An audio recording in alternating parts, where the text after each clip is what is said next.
This is an Audio Wool original.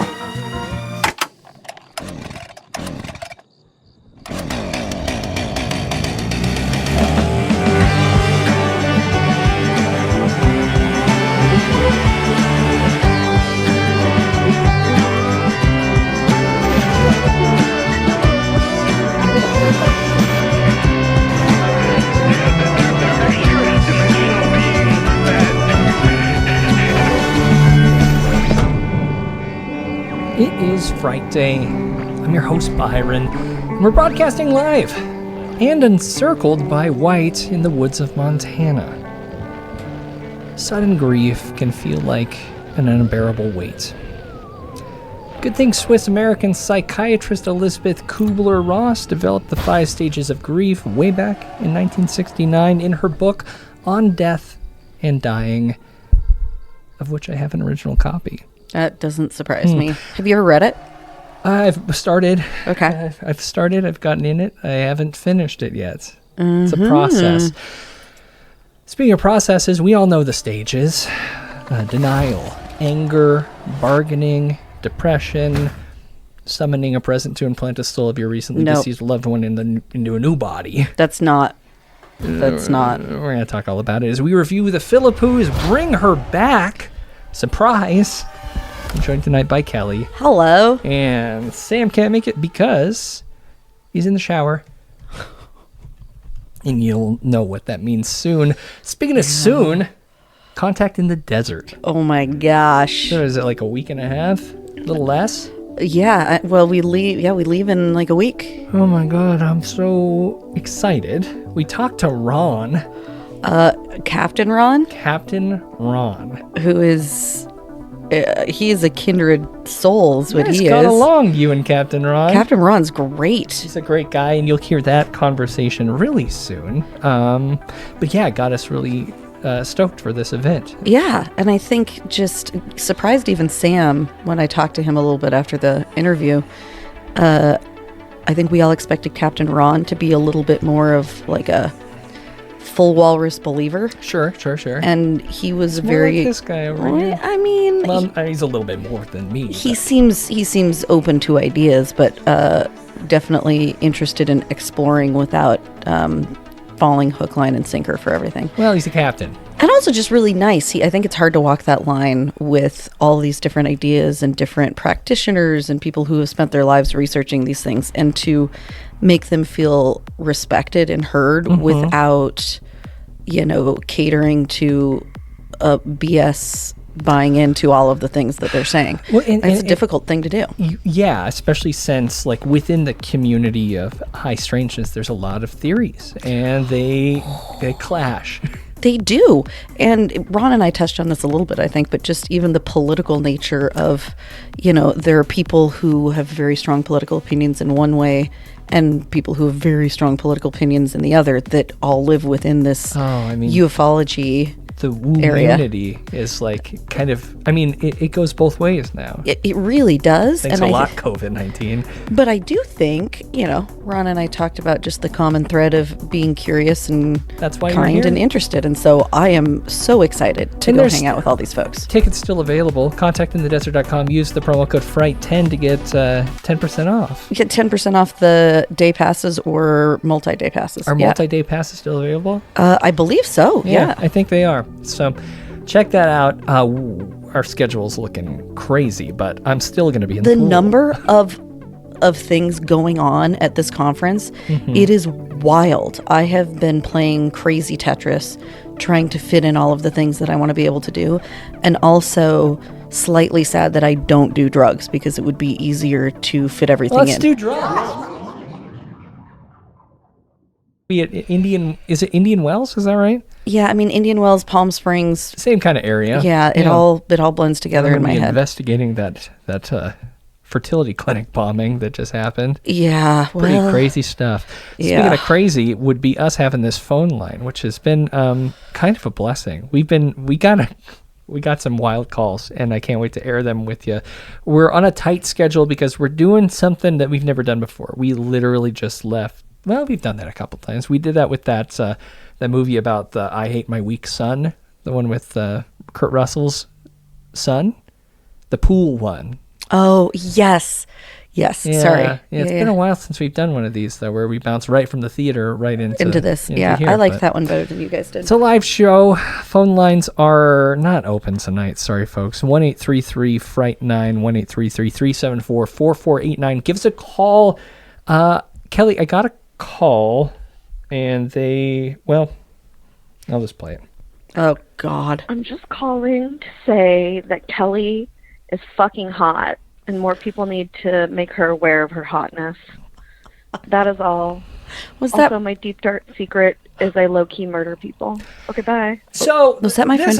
Was that my friend Felicia? No, I don't think so. Oh, really? I thought that was my friend Felicia. No, it's a stranger. Oh. Just admitted to murder, which is not what this.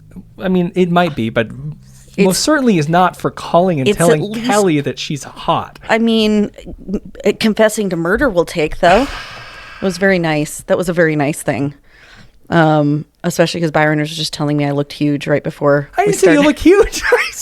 I said in relation to me with the cameras. I know. It was funny. It was funny to take it out of context. Fucker. It was funny because it was out of context. You're a jerk. It was good. I'm never mean to you like that. No, you aren't. Goodness you aren't. gracious. No. You do get really worried about like how cool my clothing choices are when you have to be seen in public with me for multiple days. That worries you. Wait until you see what I'm wearing. I just need you to prepare yourself because I will tell you I'm keeping the head down. So it's not on trend. You want to know what I'm going into this next week with the mindset of is this is for you. This is your thing. Okay, I'm really worried because if you go in with that mindset, your fuse is going to be this long to begin with, and I'm really worried. Wait. No, I'm saying that like whatever happens, like it's not for me, so I'm just going to let it go, okay? That's just how it's going to be. You all heard that, right? Yeah, it's a deal. We got ourselves a deal. Okay. All right. I mean, I think just leave yourself open to possibilities. And remember, when you're listening to stuff, you're not being asked to believe it. Mm-hmm. You're being asked to believe in the possibility of it. I'm going to... Very important difference. Well, I'm entering in extremely curious, and it's going to be fun. Curious is the name of the game. And it's also going to be interesting to share with our listeners. And that's fascinating. That's the thing that matters to me, of course. So, bingo. Because of the fact that we are jumping right into this and didn't even know what movie we were going to be seeing tonight. You kind of had done that. I had a good feeling. You know, it reminded me a little bit of like what I do when we go to Disney World and I look at the previous 5 years dates of after hours and calculate what day of the week and what day of the month they fall on and use an algorithm to predict it. It reminded me of that. Okay, well, I don't think we're going to do a staff picks today. Okay, that's good. Unless anything just kind of jumps out at you. Well, no, I was going to do Ma, but I felt like that was kind of a weak staff pick to begin with. Interesting. Well, this is not a very good movie to begin with. I thought it was pretty underrated, actually. The unhinged yet kind of sad nature of the character. You know, actually, they are bringing back Ma for, I think, halfway to Halloween. I think I don't know. I think it's one that just hit at a weird time. It may be a cult classic. You should rewatch and let me know what you think. Like, give it another visit. Well, there are definitely some problems with it. I'm not saying that, but I think that it actually had a pretty powerful core. You think? Yeah, I do. Well, that's not what we're here to discuss. Mm-hmm. But after this quick break, we will be discussing the film we just left, Bring Her Back. And...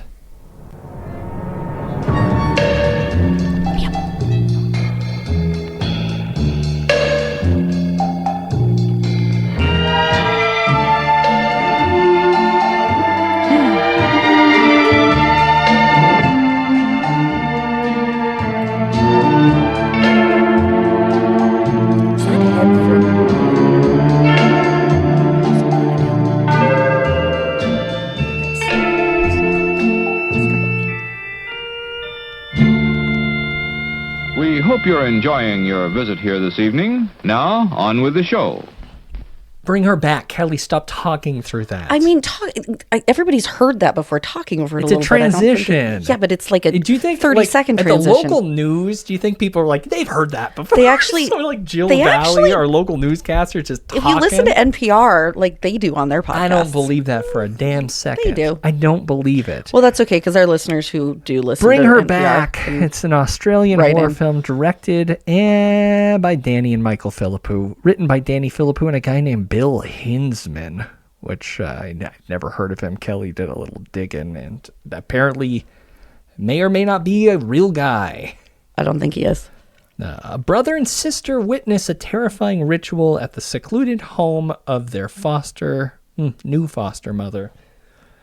Dang. So, as we kind of alluded to, this was a mystery screening. It was something called the AMC Scream Unseen. Do you know if any of the other theater chains do these, or is it an AMC specific thing? It's an AMC thing, yeah. I mean, I know that brand, but is there something like it? Maybe Regal does a mystery screening thing. I don't know if it's as I don't know, popular as Screen Unseen has been.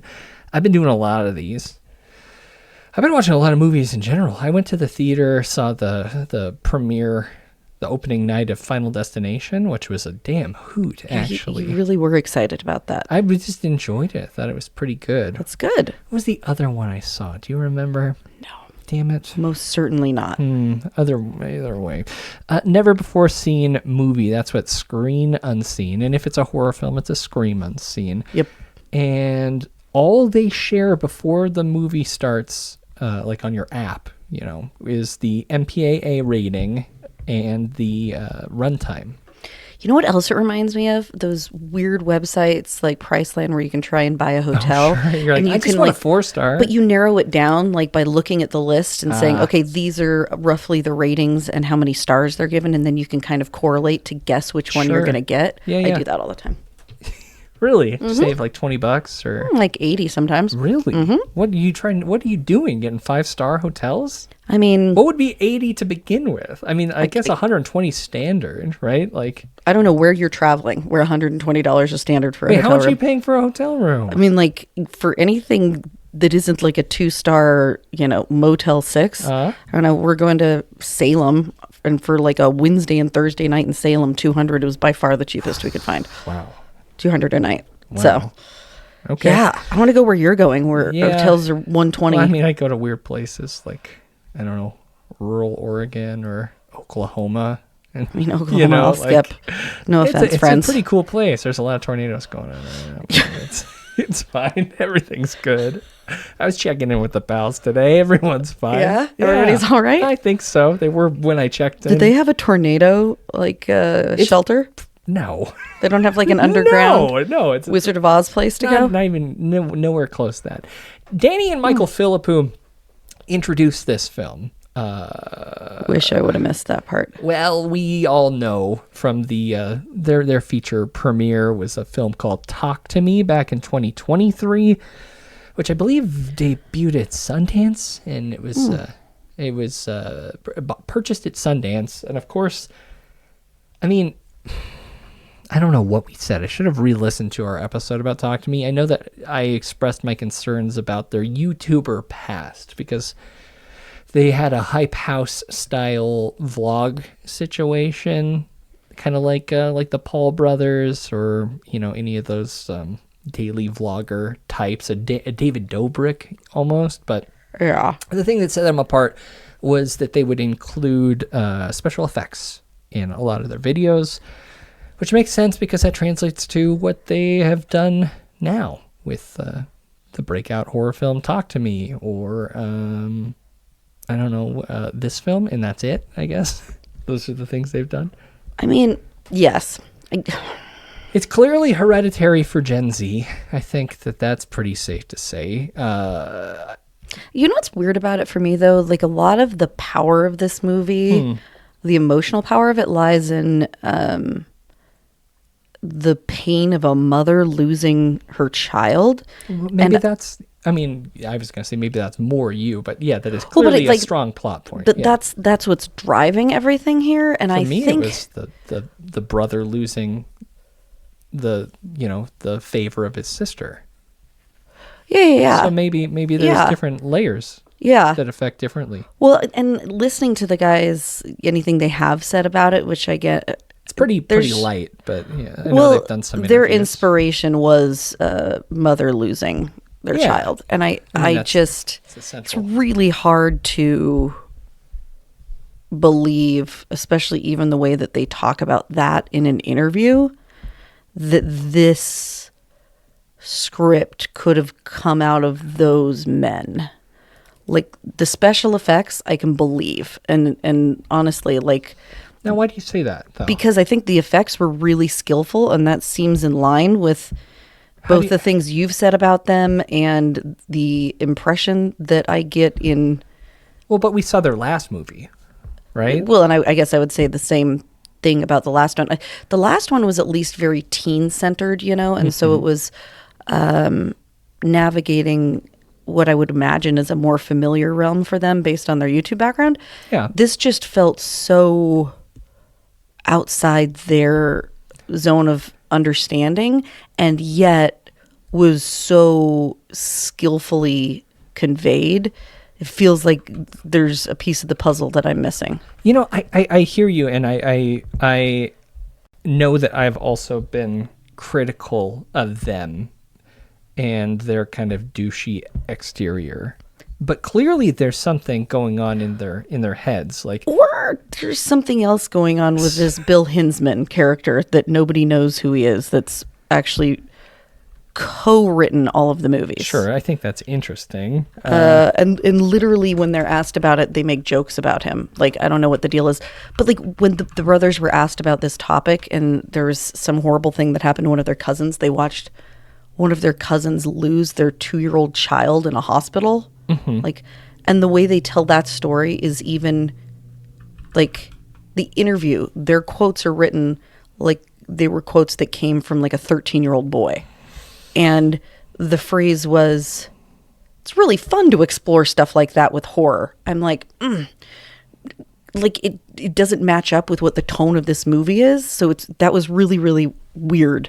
But I do think, especially knowing their background with like the visual effects stuff on their YouTube videos, that, you know, away from the emotional standpoint of this movie, that was a really, really powerful element that I think was really well executed. And that feels like way more, that feels like that would be in their wheelhouse. Sure. That makes perfect sense. I mean, so jumping back to the criticism about starting on YouTube, like it reminds, there's plenty of horror directors who have started with. Not at all. I'm not critical of that at all. Like radio silence. I'm simply saying it doesn't match the tone of this movie, and the seriousness of the like emotions of this movie don't match the way that they have spoken about the movie. Okay. Like it seems very incongruous, and that whole weird element of Bill Hinsman that just is... I think maybe we're not giving enough credit to Sally Hawkins. I mean, I think she was incredible. Dialogue is not something that they're good at. I don't think that that's an important element of either of the films that they've done. It's more about lingering in moments and, using things like sound design or like the tension and release. They don't do a lot of releasing in this film, but... Yeah, I mean, just the really deep emotions conveyed, which I agree partially. Probably like, Sally Hawkins. Sally did a really good job. So but, yeah, I mean, I guess we maybe should dig in a little bit. We don't need to run through. They don't even have a synopsis, like a breakdown of scenes here. But you could probably give us a. Yeah. So this brother and sister. The sister is younger. She's appears to be 13, mid-teens, 14, and brother is almost 18. Sister is vision impaired, and the brother obviously is a pretty good big brother, takes care of her, looks over her.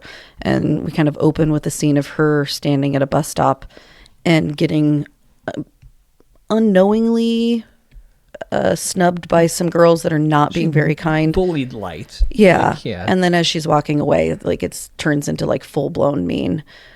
Which was interesting for me because I spent part of the day before we watched it today trying to navigate some of those budding issues with my daughter and her friend group at school. So I was on the phone with like 4 different moms today and like thinking about you were doing it. And so I was like, whoa, man, this really seems familiar.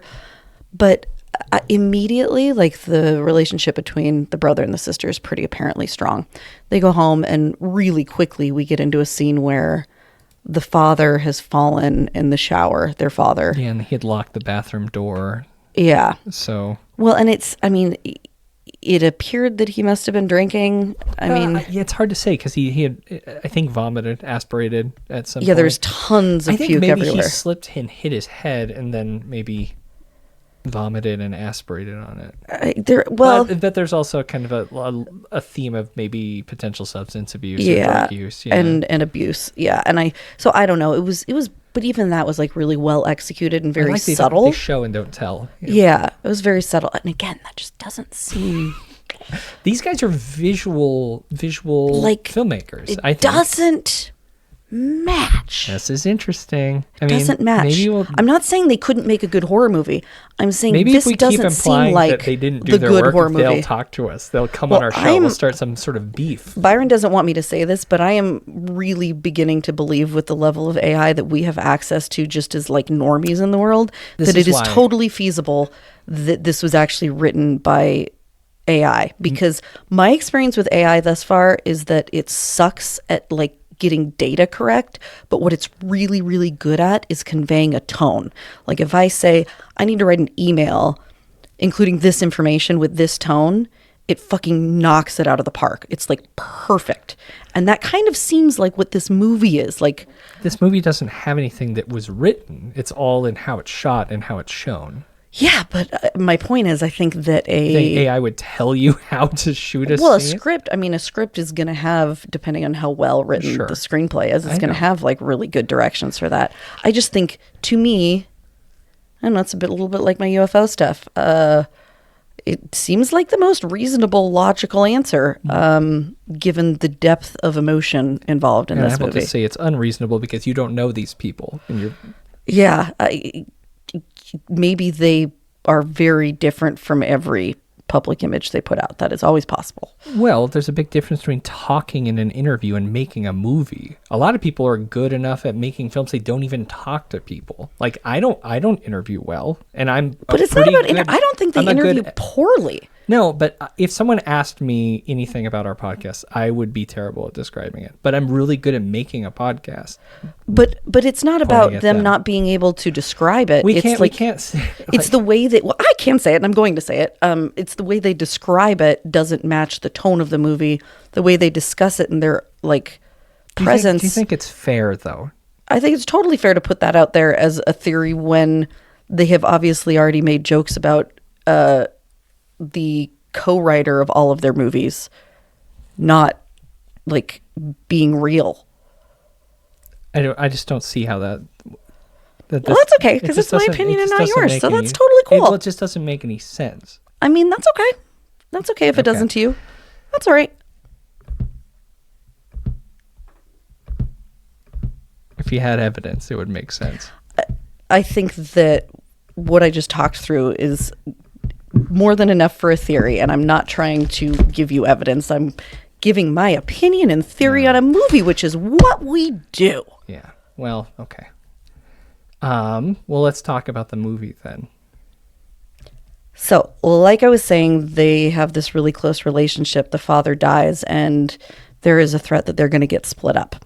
And there's a woman that has agreed to take the sister, Piper, in, but doesn't want to take the brother because she has some history with troubled children, which is a little bit interesting. We find out more about that later. They convince her to take the brother for the 3 months until he turns 18.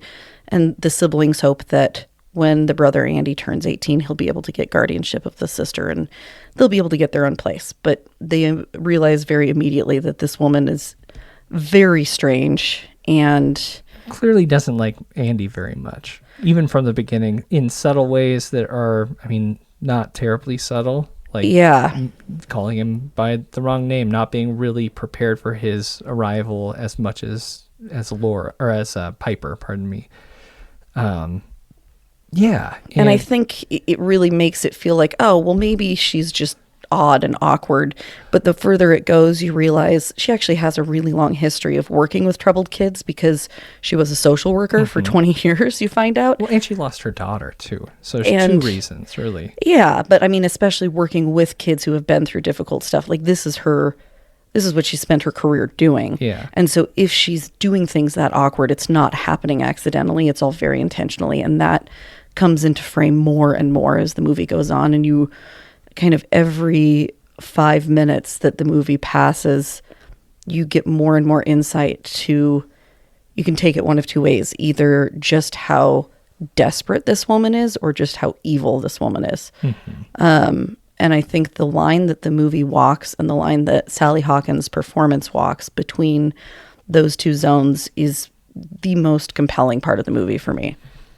I think, I mean, I do want to talk a little bit about the guy, Andy, who apparently is played by a guy named Billy Barrett. Do you know? He won an Emmy Award. Yeah, he's the youngest actor to win an international Emmy Award. Yeah, he's been in some really cool shows, including one that's like something about In the Crater, or but it's a younger audience sci-fi show. Oh, wow, a Disney show. Yeah, I've had it on my list to watch with the girls for a while. And after seeing him in this, I thought he was really incredible. There were scenes where he looked exactly like Sean Astin in The Goonies. Huh. I mean, I could see it. He does look like a young Sean Astin. He's got especially with the braces, because in Goonies he had braces. He's got that mop of a head, you know. Yeah. Which he just refuses to shower because what? You walk into your dad dead on the floor one time and you're going to stop showering. Well, and then we find out a couple more layers as the movie goes on that, in fact, one of the things their father used to do is lock the bathroom door and turn the shower on and beat the shit out of him. Yeah, kind of cover up. So, like, not only is this where he found his dad dead, but it's also where he had, like, the most horrific points of his childhood. Yeah. So, terrible place. I don't know why he doesn't just take baths, but this crazy evil woman is only making a shower available to him. Well, I mean, he could also hose himself down in the backyard, which is pretty cool. He does try to do that. Yeah, that's But so, I mean, they're not alone in the house, though. No, there's one more boy that they discover shortly after getting there. Our new foster mother doesn't even mention him, but they see there's a kid, looks to be maybe 10 years old, standing in a drained pool with just his swimming trunks on. Yeah.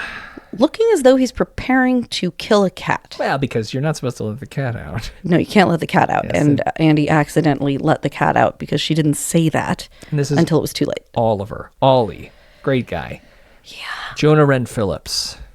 And has he been in a lot? I didn't. Yeah, no, not that I've seen. I thought he didn't have lines really, so not that it was an easy acting part, but he did a good job with it. It just wasn't quite as demanding as some of the other roles. Oh, totally. In the movie. I mean, physical act. Though, like the physicality of this guy, wild. Yeah, well, yeah, especially when he starts, because he had to deal with a lot more makeup than anybody else in the movie. Certainly. Yeah. And it was really well done, and his ability to handle those transitions was really skillful. So this is why a little bit ago I called it Gen Z Hereditary. When Laura comes up to the edge of the pool to I mean, she can't take a peek, but to, I guess, have a listen to what's going on with Oliver and the cat. Oh, do you mean Piper? What did I say? You said Laura. Oh my God, I keep because I'm reading a list here. Sorry. Oh, okay. When Piper came up to the pool and Oliver was in it, there's a shot where like the pool is kind of symmetrical and she's looking over. It's very much like Millie Shapiro in Hereditary. Oh, interesting. One of those sequences when she was looking down, I think, at a dead bird, maybe. Oh, interesting. And I think that these guys, and I might have said this during Talk to Me, this is the first like post-Hereditary generation of horror film directors, like young people whose influences might have been something like Hereditary. Oh, interesting. So I think, how old is Hereditary now? It's got to be coming up on 10, right? 2018, maybe? I could be way off. but 2018. Wow. Okay. Yeah. So, I mean, we're coming up on it. I mean, we're not to 10 years, but I think that it is really interesting to me, and that's why, like, maybe why I'm so defensive about these Rucka boys. Rucka is what their YouTube I'm not saying they channel is couldn't called. make a good horror movie. Mm-hmm. You're saying they didn't write it. I'm saying that this just doesn't seem like the good horror movie that they would make. Yeah. I'm not saying they couldn't do one. Yeah. I'm just saying this I mean, does not seem there's like a lot of the logical deeply brand. sensitive bros who make really wonderful art. They are probably shit at talking about it. And that's also why I think that there's not much dialogue in either of these films. And a lot of the dialogue is, well, to me, it seems almost improvisational. Like it's so natural. That was one of the reasons I liked Talk to Me so much, was the party scenes felt like they talked like real teens, you know? Yeah. And which that seems like something they could capture. Yeah. I buy definitely. that. Yeah. I buy that. Yeah. And how old are they? They got to be like, what, 25? I don't know. I don't know. Either I would way. have guessed closer to 30, but I could be totally Maybe wrong. they're getting there, yeah. I don't never know how to spell Philippou. There we go. Philippou. They are 32, so you are right. I don't know. Listen, Ollie's a weird fucking kid. Mute by choice after Laura says, after the death of her daughter, who is also vision impaired. Right. Right. I guess we don't really know how long her daughter's been dead, right? Correct. We just know that the marking on the wall indicates that she was right around Piper's age they do when one she of those, died. Yeah, the head to the wall. Which I've also been working on those for my daughter. So this, you've been marking the growth of your children? Well, it's a long story. We have a growth board that I'm trying to replicate for Puckwudgie because Creature got one when she was born, and then it took a really long time for my parents to make one. So I'm making one for Puckwudgie. AB is asking, because this is a live show, asking if my earphones are new. I don't think so. I think I've had these once in a while. Maybe things are lit differently. It's night, but yeah, no. you would be the right person to answer that. I am not good at observing things. These are pretty standard Sony MDR 7506s, but I put the custom brown pads on it, and you can watch my head. Excuse me, I burped at youtube.com/Frightday. Oh, your head. You can watch. You can his head take there. a peek at my head there. Truth. Things get increasingly weird after they move in. It's clear that Laura doesn't want Piper to move out with, and I forgot his name, Andy? Yeah. After 3 months, because that would be when he turned 18 and he could apply for guardianship of his sister. Gosh. Yeah. But, Laura doesn't want that to happen, so she is increasingly gaslighting, I guess, everyone in the house. Yeah, and it's this horribly stressful dynamic where Billy has kind of been Piper's eyes for a long time. And Andy.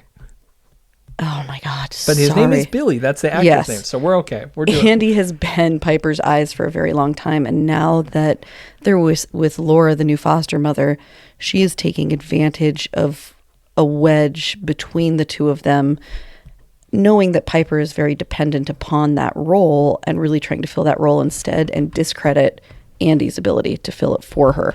So it's much easier to convince Piper of things because she cannot see them, which is genius.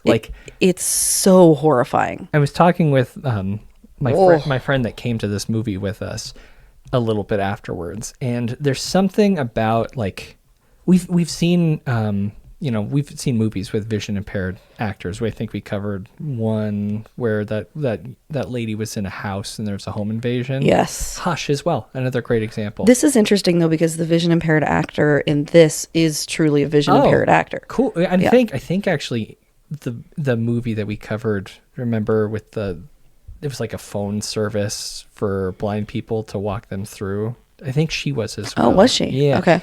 But rarely is there a film where both of the protagonists are in a situation with an antagonist and one of them is Vision and, you know, like there's something about that dynamic that has never really been explored, at least in my opinion. Yeah. And there's something really cool about that. Like it is, it made for an excuse to keep you in the room with the antagonist, who you know is the antagonist, and I think he has a pretty good idea early on.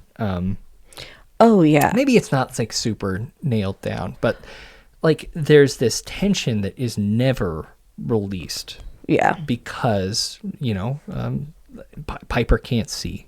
She doesn't know what's going on. And Andy can't quite put his finger on what's wrong, yeah. but he knows something's wrong. And Piper doesn't really believe him, and there's nothing he can do. He knows if he screws anything up and loses Piper in this 3 months, you know, that it's horrible consequences. Yeah, he loses his sister for good, probably, until, I mean, she may never decide to return, like, to the relationship they had, right? Oh, the whole thing. Yeah, it's really interesting. And, you know, as things move forward, Laura kind of does this like almost like push and pull with Andy as well. Like she will, like, after the funeral, they have that sequence, they finally do a funeral for the father, and she makes him go back inside because he didn't look at his dead father's face. She's like, you need to say goodbye to your dad. And then so they're alone in this funeral parlor, and she says that he should kiss his father because it's customary. And then she says that he needs to kiss him on the lips. It's just she's so uncomfortable and weird and awkward. Mm-hmm. And then she goes and pretends to be this super cool, awesome, understanding person and gets... Aren't you glad you did that? And then, like, what do you want to do? Like, what do you do when you feel bad, I think, is what she asked the kids in the car. And so they get drunk. Yeah. And she gets super drunk with both of them, which is weird. Well, she's having a wonderful time, and everyone's listening to music and dancing. And, you know, Piper's having her first drinks of both whiskey and vodka. And, oh my God, the dead dog that she has, too, which I guarantee you there's got to be an A24 merch piece of the dead dog, Stupid right? Dead dog. There has to be, right? Oh, because horrible. Laura has stuffed her dead dog. Oh, God. But... she gets, again, those are the moments where you realize she is doing this all so intentionally because she gets Andy to trust her enough to open up, and then she uses all of that information as a weapon against him. Of course, yeah. And it's so scary and sad, and... she weaponizes her former profession as a counselor, or she might even still actively be a counselor. I don't really know. She didn't have any patience to my knowledge. She sucks as a counselor. But yeah, she she keeps like doing these pretty like lightly aggressive moves that push Andy into a position where he has to become kind of, I don't know, defensive. Yeah, and ends up looking aggressive when he isn't. Like he's actually kind of disgustingly patient, trying to wait, make this work for his sister. Yeah. But also when it gets to the point where he's actually worried about her, and his concern for her safety definitely takes over his ability to hold his emotions back. Yeah, and I think that maybe that's why this is such an effective film to me, is because it's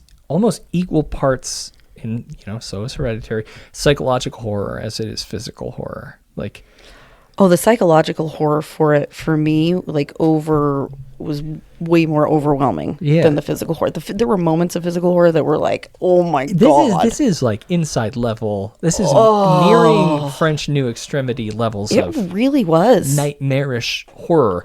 But it is carried by the psychological horror of this. Yep. Like, which, I mean, is kind of a masterful little piece here. Because in the background, Oliver is not doing well.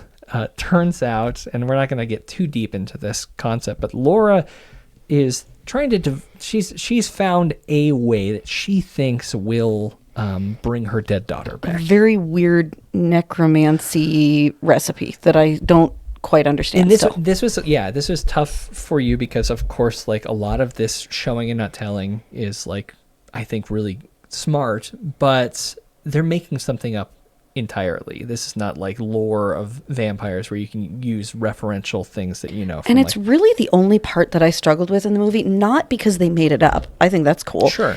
It felt so overly complex. Like we're seeing flashback video. Laura doesn't even know what's going on. Right, of this ritual that apparently happened and worked. But it's really hard to tell, like, okay, so there appears to be a demon occupying some body that then goes into a circle and touches this girl's head. Then there's another body, and maybe the demon eats part of it. But it's... And I'm not going to spoil my full thoughts on this. I don't think that right, would be and great. I don't think your thoughts are, like, bad. That could be what it is. It just felt But like there's no it way was... to know for sure. Well, it felt like it was more complex than it needed to be. Yeah. What I think was cool about that is and this is just me kind of running with the threads that we have. It's almost like Laura, she doesn't have like a book, like she's not reading like the Necronomicon. She has VHS tapes that seem to be from maybe the late 90s that like maybe she bought on eBay. It looked like some weird Faces of Death video, Sure. but then like actually a weird demonic thing. We don't know where she got these videos, but she has no idea what's really going on, but she thinks that she's figured it out based on the stuff that she has in front of her. We don't. Well, and she's clearly not concerned about the cost of doing it right or wrong to other people. She's willing to sacrifice a whole lot of other blood. Yeah. And be kind of icky along the way. Yeah. It's really fucking gross. It is not a clean process. Like, what's the movie where the mom loses her kid and can only speak to her kid through the door? Do you remember that? There's a door that she opens up and it brings like a malevolent spirit in. This is not this concept isn't terribly unique of like a parent doing what they can to bring back. Oh, yeah. I mean, like Pet Cemetery, right? The lengths that people will go to bring back someone, and obviously it hits for me because I cannot imagine anything worse. Like, I know people who have lost their children, and nothing is more amazing and awe-inspiring to me than their strength to go on. I can't fathom that I would have the ability. Like, it's so gut-wrenching to even put that thought in my head. You'd be on eBay with the tapes? Oh, I probably would be. Or you'd kill yourself. Yeah, that probably more likely. I don't know if we can say that on here, but oh my God. And watching her, and that's what I mean, like this line between, she's so despicable in these moments of like absolute ethical disregard. And then you have the moments where you're like, oh my God, that poor fucking woman. But aren't those the best villains? Like the ones that you can relate to? Like, for sure. Yeah, I think that, Sally Hawkins, goddamn. Like, oh, and I know there wasn't a lot of dialogue, but what she the did dialogue and the way that she presented every scene. There was the scene where they were sitting back to back, and this was when they were drunk that night of the father's funeral. Yeah, she finally convinces Andy to open up. She said, we don't even need to look at each other. So they set up these two chairs back to back and start talking. And the look on her face as she was delivering lines and trying to explain about what it was like to lose her daughter. Yeah. And you can see this is a moment where she lets her guard down, and she's not tricking Andy in that moment. She's actually opening up to him. And I remember just sitting there, and I couldn't tell you anything about the lines she was uttering, but oh my God, her face and the way she was acting, that alone was fully convincing of everything else that she did in the movie. Yeah. Yeah. No, I completely agree. Oh, she was good. That sequence, yeah, and I think that's the part of her character that is so interesting, is like she goes right from that to ramping up her psychological attack on Andy. Right, making him think that he wet the bed and then punching his sister and making it look like he did it. Yeah, it just kind of escalates, and he's in a position where he It's almost like he was on parole and he's scared to do anything. Right, because he's walking this very fine line. But yeah. If I might suggest, if you're a fan of Sally Hawkins. Shape of Water, of course, where she fucks the fish. Oh, Shape of Water's great, but I would also really highly recommend Paddington 1 and 2. I'm not even going to deny that. I've never seen the movies, but I've heard they're wonderful. Like, absurdly good. Huh. She's good. in that. She also plays Willy Wonka's mother. Stuart Little. It's been a long time. That's my guy. That's your guy, Hugh Laurie. Oh, I do love Hugh Laurie. Yeah. Is she in Stuart Little? I don't think so. So total just... Oh, just saying inanimate or like CG.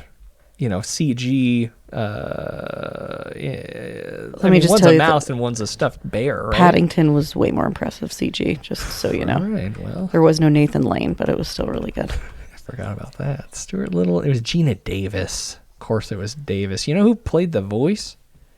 Michael J. Fox. Oh, really? Yeah. I was going to say it was that the human head weighs 8 pounds kid. I don't What was that guy's name? Lipinski? Jonathan? Yeah, is that right? Lipnicki. Lipnicki. Yeah, that makes sense. Yep. Oh my God, I don't know what to do. I don't think we should say anything else because I do think that the way the movie, like the direction the movie takes in the last 15 minutes especially. Just a foul fucking movie. Yeah, These goddamn boys. But it's good, and I recommend you watch it. What's your high and low? As above, so below, Kelly? My high was Sally's whole performance, and especially... I don't know why I did Jesus. That. Maybe this one. That's better. Sorry. As above, so below. And there needs to be some sort of stinger music for that, right? Yeah, I guess. Her ability to make me feel so sorry for her and want her to die at the exact same time. Yeah. Was my high. My low was the complexity of this imaginary ritual. Sure. But nonetheless, it was wildly entertaining. And whoever it was that did write this movie did a great job. Send it off in the chat at Frightday. And I give it 9.1 grapefruits. Wow. So you really did enjoy it. Yeah. Oh, I really enjoyed it. I'm struggling with the low, Kelly, so I'll say my high first. Just the shape of circle. Not the shape of water.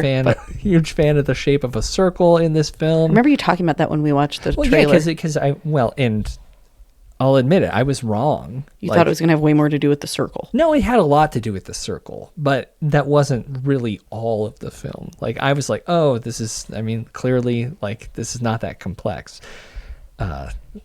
It was real complex. I would have liked it if the ritual was as simple as just a circle. They do a circle and then revives the soul out of a body, because the concept of the soul sticking around in the body for weeks after, weird. I don't know if that's true, because that would suck, right? It would suck. Although, again, all I can think of is that horrible YouTube video that you made people watch. Let's go low. Is the Philippou brothers opening their mouth at the beginning of this, doing kind of a shticky bit. Truth. I guess no one else is going to get to see that. That was a Scream. Congratulations. Thing, so skip it. You don't even need to see that.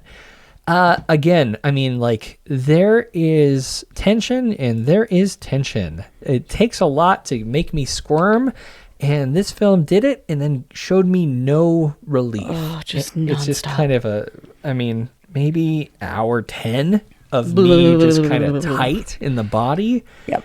And for that reason, I absolutely adore this film. And I'm going to give it, Bring Her Back 8.9 strips of skin from my forearm.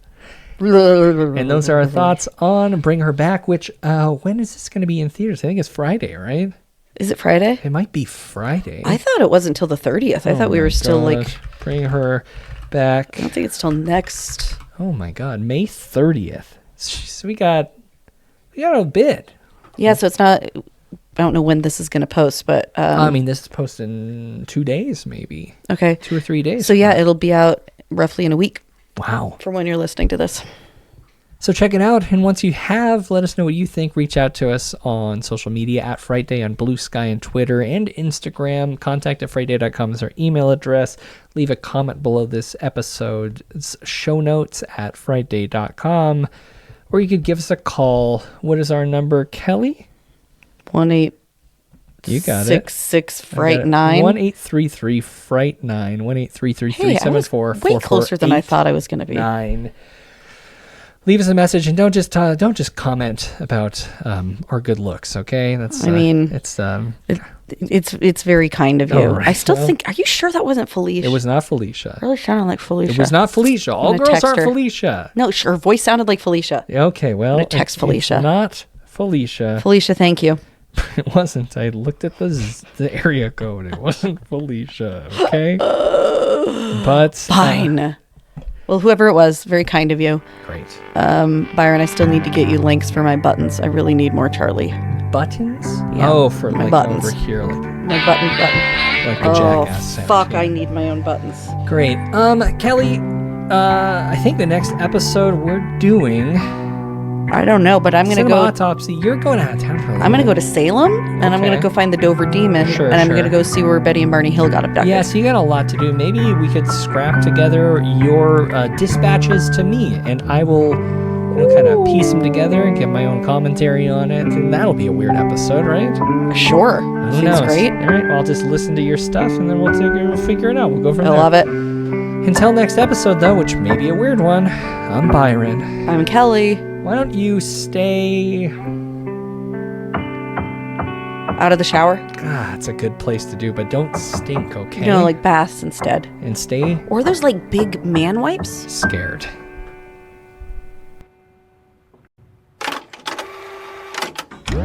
You've been listening to an Audio Wool original, produced by Byron McKoy. Theme music is provided by Yawns. For more programs like this, visit audiowool.co.